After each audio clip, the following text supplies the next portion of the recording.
Tev ir trauksme, centies to atlaist vaļā. Palaid to. Vai tā aiziet? Nē. Pat iesnas, sasodītās iesnas tā vienkārši negrib aiziet. Jā vai nē? Pat vienkārši saaugstēšanās negrib aiziet. Tu saki tai, ej prom, bet tā neiet. Pasaulē tik daudz grāmatu vāki kliedz. Laid, lai trauksme iet, neturi viņu ciet. Bet es uzskatu tieši pretēji. Tev ir jāpievērš uzmanība trauksmei, tāpat kā tu pievērš uzmanību iesnām, jebkurai infekcijas slimībai.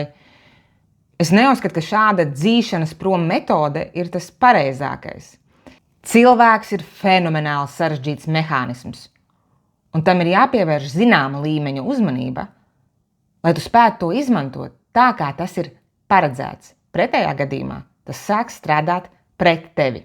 Ja mēs runājam par trauksmes un panikas lēkmes mehānismiem, tiem ir ārkārtīgi daudz šķautnes, vismaz vairākas, kā piemēram organisma darbība, prāta mehānika, sociālie faktori un tā tālāk. Un nav prātīgi censties to ignorēt vai piešķirt sev tikai vienu mīļāko versiju, kādēļ ar jums tā ir noticis, piemēram, ģenētika, man ģimenē tā ir.